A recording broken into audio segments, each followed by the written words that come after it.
tell us a little bit more about the deal leader's approach to that part of it. Yeah, I know we talk about BMAs and CMAs and IMs and lists of potential acquirers and market approach strategies. Can you talk us through some of what that is about? Sure.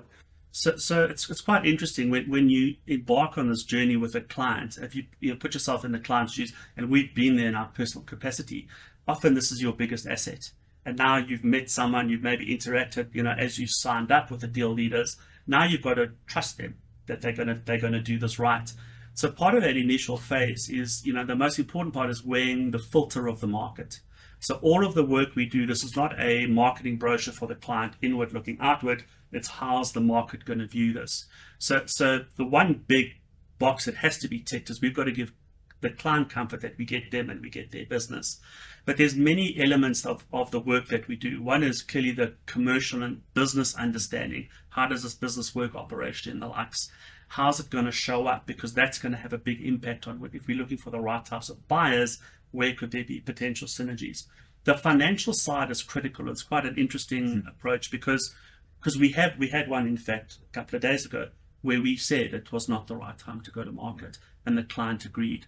And that's what it's about. You can't just climb in there. You've got to go in eyes wide open. There will always be an element that's not 100% known, but you can probably get to 80%. And that's what you've got to achieve in that initial phase.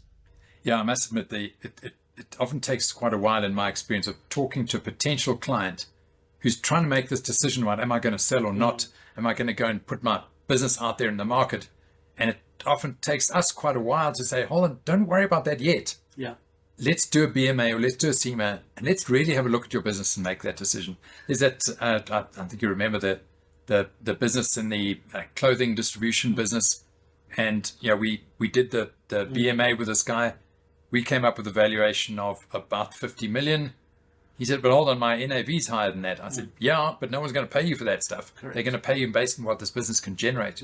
So he spent the last year restructuring his business to make sure that if it is still worth 50, the net asset value is less than that. He's getting a premium over net asset value rather than giving away a whole lot of stock for free.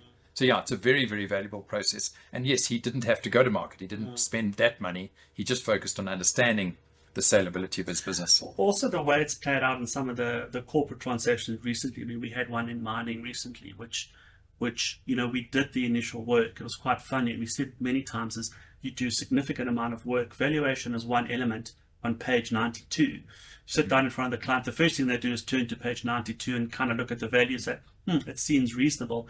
Then they'll onboard the rest. Yeah. And when we went to market, the valuation was very, very close to what was out there. So it's not about saying that we always get it right. It's about we leverage the right data and actual transactions out there to give the client comfort to go into the market eyes wide open, and we concluded it. So yeah, it's the most powerful element. I mean, ironically, we started the BMA that became a CMA for the corporate market during COVID. We thought people wouldn't take that huge step during that period. So let's start that initial phase. Now it's become an integral part of what we do, and it really resonates with the clients. And it does take risk out of it for them. And I think what they really like is they get to know us first. Correct. Because they're gonna hand over their baby to us to sell, and that process means they get to know us and really know where they're dealing with quality enough people. So I think it's really worked from that perspective. And one other thing I think that you've hit on there is around in that preparation phase, the most important element that we have to get right is connection. Yes. Connecting with the client, because all our clients are different, and we've got to almost play a dual role. One is they need to connect with us, that we speak the same language, we get them, we understand it, and then on the other side of the table we can have a conversation with an investment banker or whatever it may be. But that connection is so important, because you go into this phase almost where we want our clients, whatever they're going to be doing, to at least keep us in the loop. And you often use this trusted advisor analogy. It's said quite loosely, but that is the role we become. And you realize, because we're going to walk a 12, 18-month journey together, but our magic, I guess, is to get into that role in a couple of weeks, and then we walk that journey. But that connection is critical.